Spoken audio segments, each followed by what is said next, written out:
The Dark Scrolls.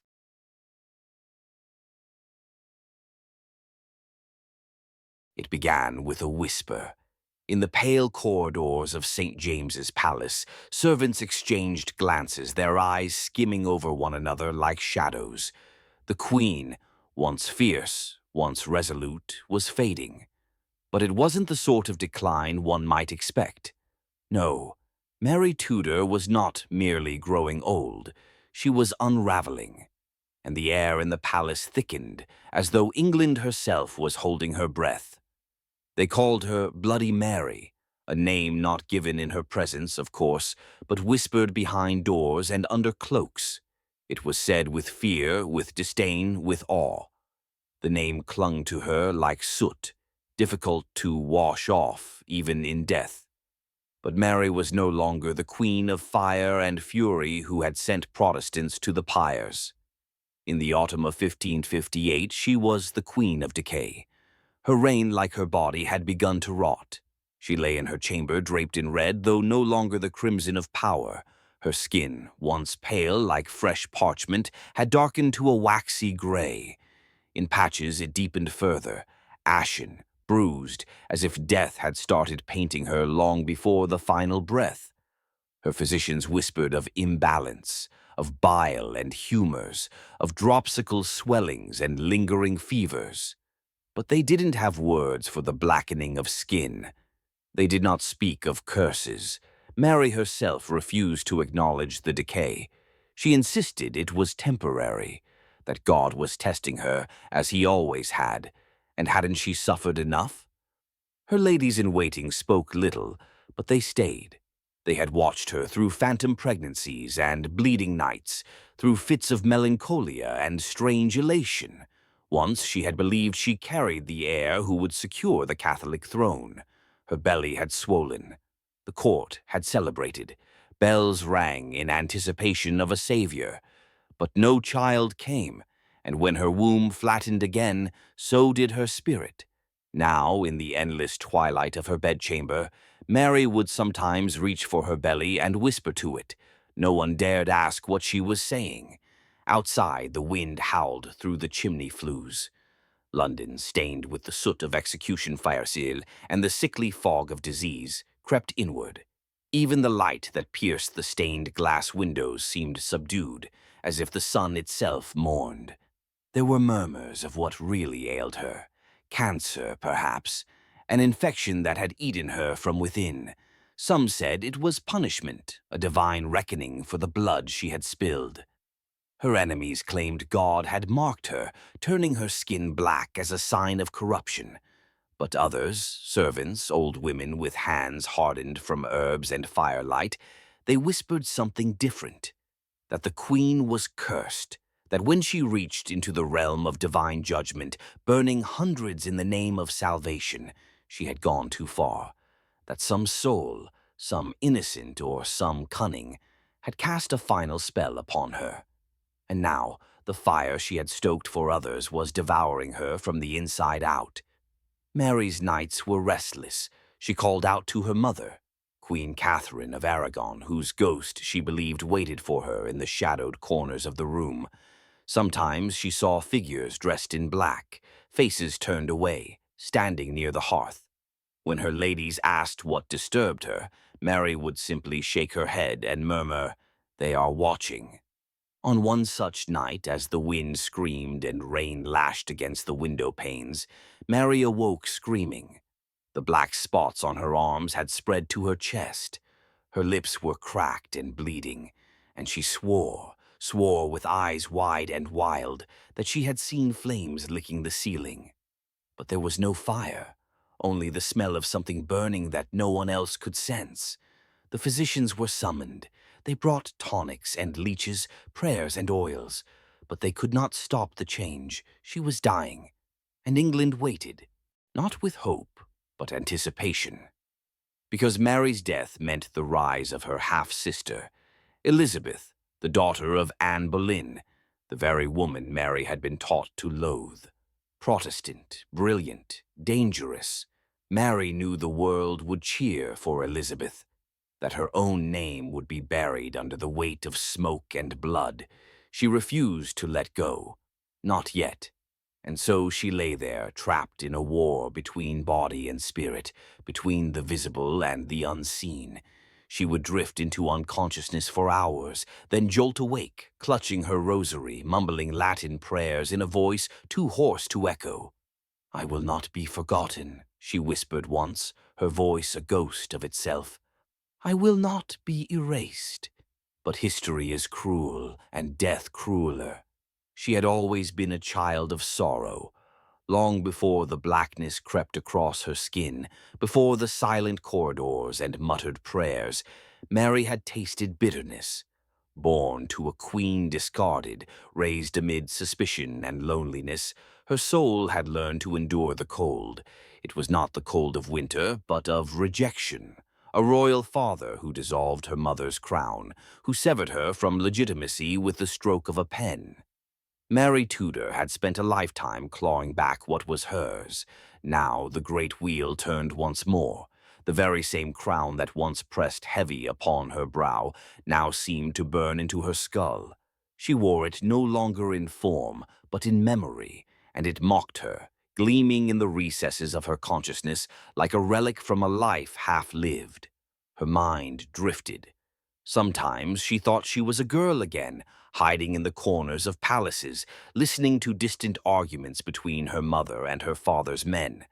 At other times she saw flames, real ones, flickering in the corners of her room, curling at the base of the bed, licking the hem of her sheets.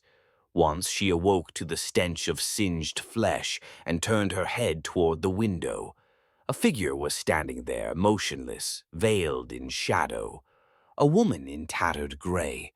Her hands were lifted in silence, her eyes absent but furious. Mary blinked. The figure was gone. She asked no one about it. She didn't need to. She knew the dead had come. Outside her walls, England shifted on its haunches. The council met in whispered conferences. Letters were sent. Ambassadors watched with the patience of predators. Every man who shook hands with Mary now did so with eyes turned toward Elizabeth. The very name, once forbidden in her presence, had returned like a blade pressed to her throat. She knew. And yet Mary still summoned strength, small pieces of it. On days when she could sit upright, she demanded reports. She signed decrees with a trembling hand, as if willing herself to remain sovereign even as her body betrayed her. She insisted that her husband, Philip of Spain, be recalled to her side. But he was far away, too far, and his letters arrived laced with political courtesy, not warmth. She read them anyway, over and over, as though her eyes might find hidden affection between the lines. Her attendants grew weary. Some wept quietly in corners, others prayed aloud, but no one spoke of what they saw. The hollows beneath her eyes, the thick black veins that now traced up her throat like dark ivy. Her breath smelled of rot. Her voice was hoarse and dry as paper. Still she clung to her dignity like a drowning woman to driftwood. In the shadows of her chamber, the women she had ordered burned walked again. Not clearly, not so that one could point and say, "There, that's her," but just enough for Mary to feel them. Sometimes she heard weeping, other times low murmurs in languages she had never learned. She tightened her rosary around her wrist until her skin bruised, hoping the pain might draw her back to reality. She murmured prayers through cracked lips. She sang hymns she had once known as a child. She wept when she forgot the words. The blackness on her skin grew bolder. It crept along her arms, pooled around her clavicles, bloomed like ink from a broken bottle. Her fingers curled in pain.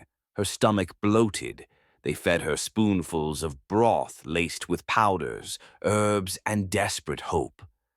At night, when no one believed her to be listening, her ladies whispered to one another, "She has changed.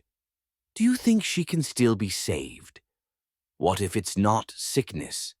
And one voice, older, firmer, quieter than the rest, "She has been judged." Mary did not move, but a single tear slid down the side of her temple.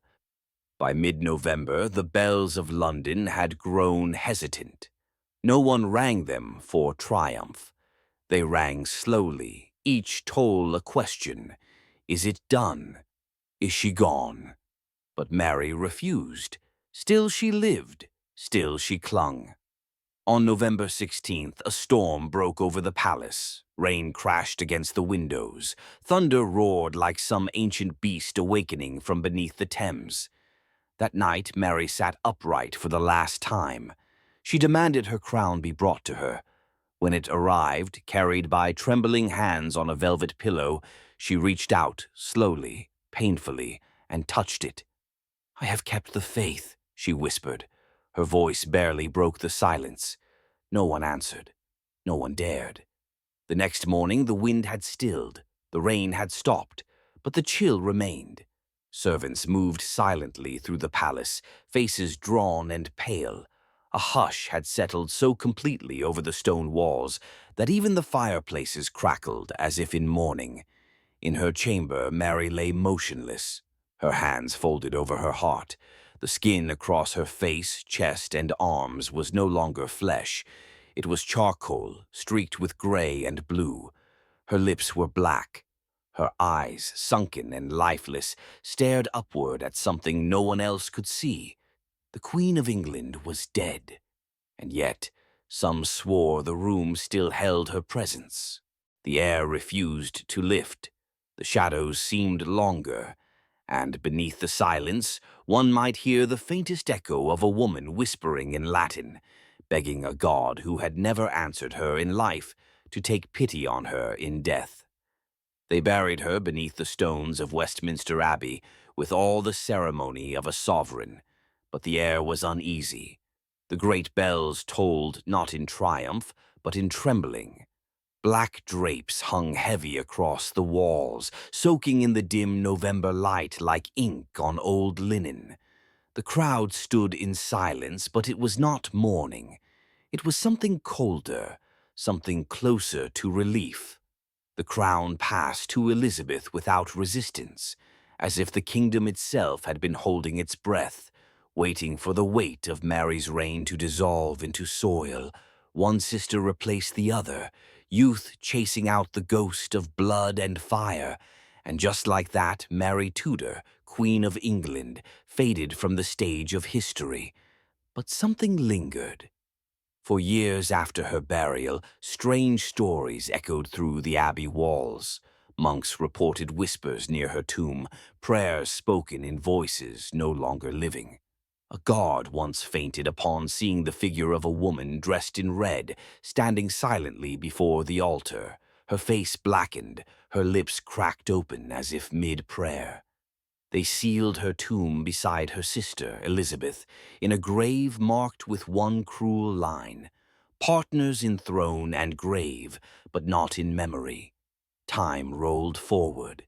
Generations passed. Elizabeth became the Virgin Queen, the radiant star of an empire's dawn. Her story was painted in gold leaf and triumph. Mary's name, by contrast, slipped quietly into darkness, remembered not for her mind, not for her devotion, not even for her suffering, but for the screams of the martyrs and the soot of the pyres. But even history cannot silence everything. In certain corners of England, where the fog clings low to the moors and the wind wails like a widow, her story is told differently.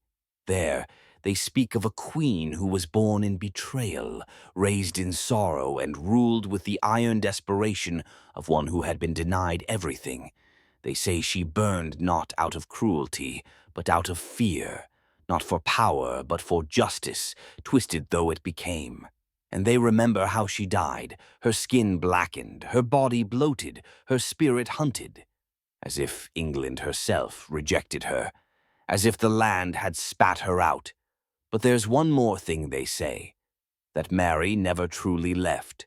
Some nights, when the mist coils through London streets and the abbey stones sweat with chill, those who serve within still hear her, the faint creak of a rosary sliding over bone, the breathless murmur of Latin prayers, and once, just once, a terrified clerk swore he saw her standing in the chapel royal, her crown of gold aflame, her face broken open by grief, and from her mouth spilled only one word, repeated over and over: "Remember."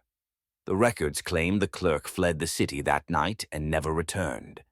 No one speaks of it officially.